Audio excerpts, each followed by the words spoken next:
yung ating pagpapahayag ng pagkontra sa mga pulisiya ng gobyerno, hindi po yun nangangahulugan na gusto nating agawin yung posisyon. Wala po tayong ganon na pangarap. Yung gusto lamang natin, mapakinggan yung ating mga boses. Yung gusto natin, pakinggan yung ating hinaing para may pagbabagong magawa. Hindi pa naman huli. Hindi pa naman huli yung lahat.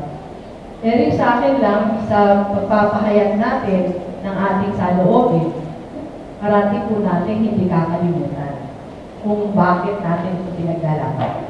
Parati natin hindi kakalimutan na yung laban hindi lang naman ngayong araw, pero yung laban hanggang sa dulo.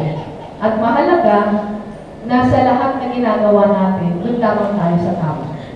Sa lahat na ginagawa natin, wala tayong kailangang katakutan kung nandun lamang tayo sa tama. Yung kailangan lang matakot, yung hindi nagsasabi ng tama.